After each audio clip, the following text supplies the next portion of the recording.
भारत में festive season पूरे जोरों पर है। फेस्टिव सीजन हर तरह का सामान खरीदने के लिए अच्छा मौका होता है।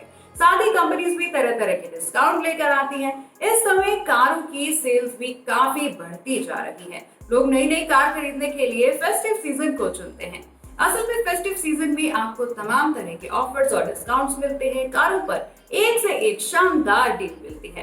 कंपनियां कस्टमर्स को विभिन्न ऑफर्स से आकर्षित करती हैं और इनमें कार लोन भी शामिल है। अगर आपका इरादा कार लोन लेकर गाड़ी खरीदने का है तो आपको इसे समझना होगा। आपको जानना होगा कि कार लोन लेकर गाड़ी खरीदना फायदे का सौदा है या फिर नहीं। हेलो फ्रेंड्स, मैं हूं आपकी होस्ट सुखवीर सिंह। आप देख रहे हैं बैंकरपीडिया और आज हम बात करेंगे कार लोन आपके लिए स्मार्ट डिसीजन है या फिर नहीं, और कार लोन लेते समय किन किन इंपॉर्टेंट बातों का ध्यान रखना चाहिए। So stay tuned with us.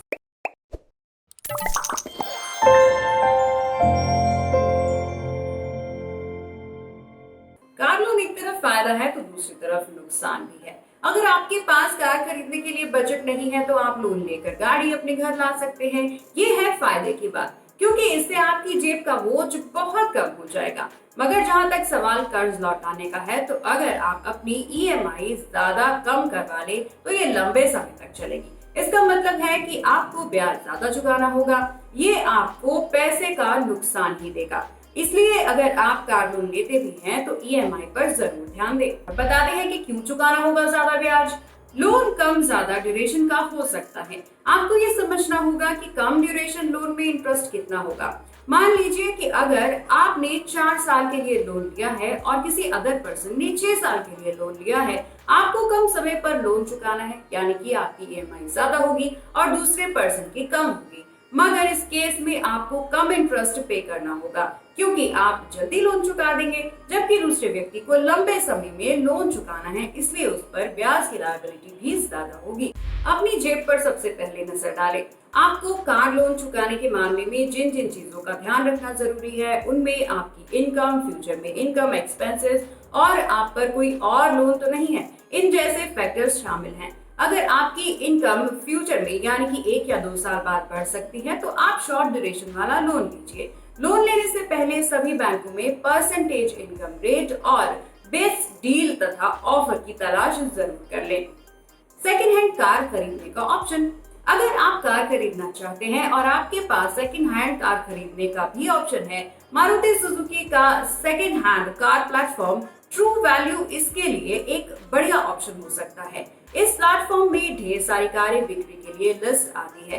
True value पर पेपर वर्क भी काफी आसान होता है। फिर आता है कार रेंटल का ऑप्शन। वो लोग जो कार बहुत ज्यादा यूज नहीं करते तो कार रेंटल सर्विसेज का यूज भी कर सकते हैं। ये उनके लिए बेस्ट ऑप्शन होगा, क्योंकि इसमें कार की servicing, maintenance, parking taxes, insurance, interest cost, depreciation cost और अदर मिसलेनियस कॉस्ट से बच जाते हैं।